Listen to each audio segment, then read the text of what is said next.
One of the most popular mods from Java is finally available on Bedrock Edition. And it's not some buggy port, but it's packed with features and even fully playable in survival mode. So here's everything you need to know about the new create mod for Minecraft Bedrock Edition. I want to start by showing you the different ways to generate rotational power in this port. So if I head over here, these are all the different ways you can generate power. And the first one is only available in creative, but it's called the creative motor, and it generates infinite power. And if I right click it, look at that, you can adjust the speed and the direction of how much power it's generating, but you can only generate that in creative. But this is the hand crank, and this is probably the cheapest way to generate power. You have to keep turning it yourself. It's the hand crank. Yeah, let's move on to the water wheels. Yeah, we have the small water wheel and we have the big water wheel. So to demonstrate this, if I go down to this river, make a little pathway so that now the water is flowing in one direction, I can place a water wheel right here. Look at that. And it's spinning and it's generating power. If you look at this shaft right here, it's generating rotational power from water flowing over it. And it works the same for the bigger one as well, just it's a lot bigger. And the last way to generate power in this board is the furnace engine, and it has two components here. As you can see, if I want to rebuild this, I can place the furnace and the furnace engine. If I place this flywheel a block away, they connect together, and if I start smelting stuff in this furnace, it generates energy from that, which is so cool. And look at that, it's moving around and it's generating power. So cool. But we have all this power, but we actually don't know how much power they're all generating. And this is where the new items come in. So there's these goggles. So if I put them on my helmet here, you can see them on my skin as well. These goggles are a wearable item that lets you see more details about the machines we're looking at. So if you look at this water wheel right now, it's generating 256 stress units at this speed. And there's these blocks called the speedometer and the stressometer. These measure the rotational speed and the stress on this machine, and without these goggles you cannot see these information. It's so cool. So now that we have power, let's start combining that with actual appliances that we can use to create actual machines. This port includes nearly 30 different mechanical components, so let's go through each one of them. Let's start with the basics. So this is create, and everything's based off rotational power. And the easiest way to get rotational power is by having the power that we had explained before, and you use that with shafts and cog to make things move. So behind this wall, I have a creative motor that's infinitely generating power, and through this cogs, I can move this power down here. The first block I want to look at is the gearbox. So with only shafts, I can only go in one direction, and this power can only move in this direction. But if I have this gearbox right here, then now the power can go on a completely different axis. It's cool. And then the second block is the vertical gearbox, which is the same thing as a gearbox, but makes it so you can have power going upwards. And the next block is the clutch. So if I have the clutch right here and then have a lever power, it completely stops the rotational power on the other side. So even though this side is still going, I can stop and start the power going through to this side of the machine. If I replace this block with a gear shift here and power this with a redstone signal, it flips the direction of the power. So if I turn this off again, it turns to our right. And if I switch this on, it turns to our left. The final item I want to showcase in this section is the mechanical belt.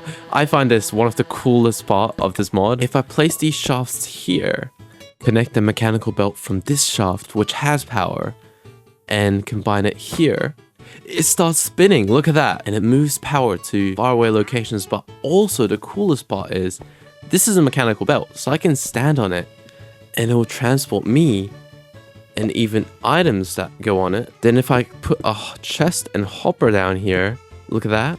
And then if I place an item, it'll go straight into this chest here. But hoppers are so slow. Why should we use them? We're gonna remember that we're in the create mod. So there's so many more cooler components that we can use to replace the hoppers. Let's start by looking at this. This is the mechanical arm. As the name suggests, it's an arm that you can power. And I think it's best if I show you how this works. Okay, so I've built a little demo area. So if I put an item onto this mechanical belt, and it will drop onto this depot.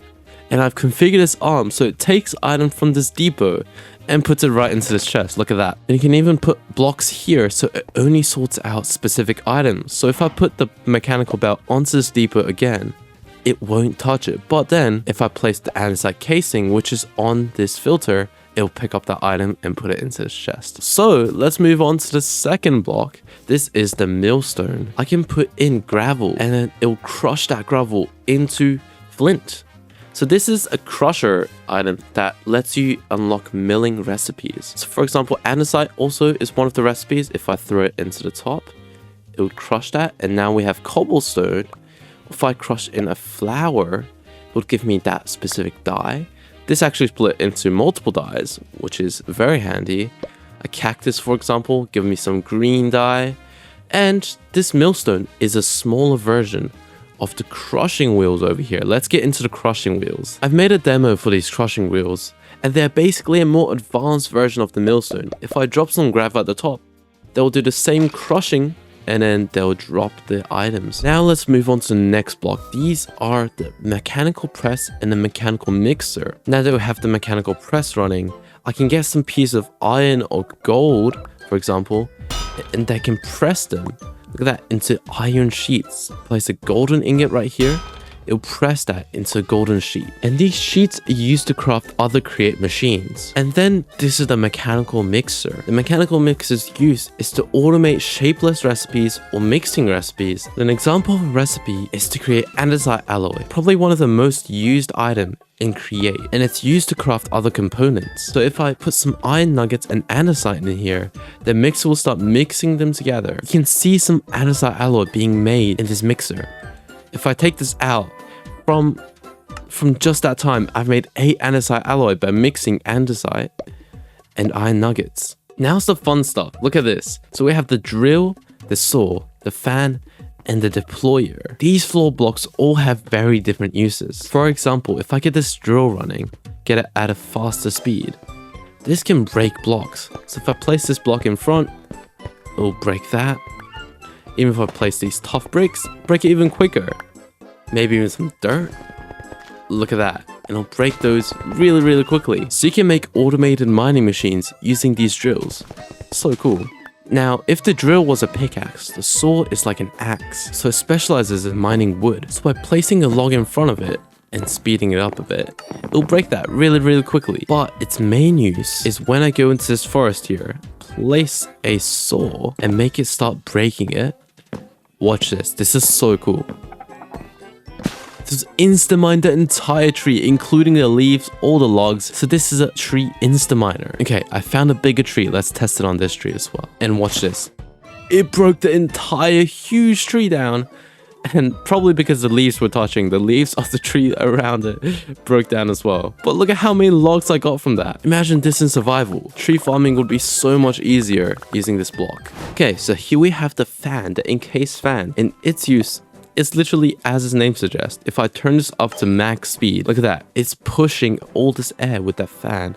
If I step right in front of it, I get launched really, really far. If I even items as well, they get launched. And if I bring the sheep over here, place him here, he gets launched as well. But this encased fan can also go the other way. If I reverse the direction of the rotational power, now the fan's pulling in air instead of pushing it. And look at that, that sheep just got trapped in the air and just got brought all the way over here. If I place some items along this path, gets pulled in. Same with myself, I'll get pulled into the fan. I can even make me launch upwards. Watch this. Whee! It's like an elevator on its own. Look at that. Let's get to this block. This is the deployer, and it looks like a hand on the front and has many uses. If I power this deployer here, it starts moving back in front. And if I give it an item, it'll place that block in front of it. So let's move on to the chutes. We've already gone through the crushing wheels, and this are the chutes. It's like a hopper, but like way better because they're really, really fast. So I've made this tower of chutes, and the chutes are really cool because when I drop an item in the top, it'll drop the item as an item on the floor, so it doesn't have an inventory of its own. But look at that, it can combine chutes to all funnel back into one area. So if I put an item down here, it'll travel through these and go out the bottom. And these next 3 blocks are really cool. So a smart observer, as the name suggests, is an observer that's really smart because you can filter different blocks that will be in front of it. If I put the filter as the grass block, and if I place a redstone lamp in front of it, it doesn't detect it. But if I place a grass block it will light up so you can filter different things that will be in front of it. So that's that. Let's move on to the brass funnel. The brass funnel is especially useful when sorting through items because let's place a chest here and place a brass funnel onto that chest. So now as you can see, the arrow is pointing into the chest. So now this brass funnel is inputting items directly from the conveyor belt and into the chest. Look at that. The brass funnel is cool because you can filter directly here. Instead of making a huge redstone machine to sort out your hoppers, you can instead filter items directly using the brass funnel. So if I place a chest here, it just keeps going. It didn't go into the chest. But then if I put an andesite casing, which is filtered, watch it, and it will directly go into the chest. And this is cool because the brass funnel doesn't just input items, it can also output items from the chest. So any item I put in here will directly go out using the brass funnel. Just like before, you can filter specific items to get out of the chest. So if I put in the chest, it won't go out. Put in brass funnel, it won't go out. But if I put this andesite casing, it will come out of the chest. Really cool stuff. But the brass tunnel, this is only used for these mechanical belts, but let me show you how this works. So right now I have these mechanical belts set up. So one is the input and it splits off into 2 different streams. I could probably set up this in a million different ways, but this is just how it ended up being. So brass tunnels goes right in the cross section, the intersection between these mechanical belts. And if you look closely, there's these little filter sections on each side of the brass belt. So you can filter, for example, a grass block on this side and an oak log on this side. So now if I've dropped some grass blocks and oak logs into the input section of this brass funnel, it will split off into the correct streams that the filters are set up in. So the grass blocks ended up going straight and the oak logs ended up going towards the side. This is such a cool way to sort your items out, especially in large scale farms where you have hundreds of items going in at once. This add-on adds so much more than what I just showed, like all these different seats. So to get this create mod port for your Bedrock Edition worlds, all you have to do is hit the link that's attached in the description and it should bring you to a website that includes the download button. Well, that's it for me. I hope you enjoyed this video and make sure to hit that like button or subscribe and make sure to comment below what video you'd like to see next. Thank you all for watching and I'll see you guys next time.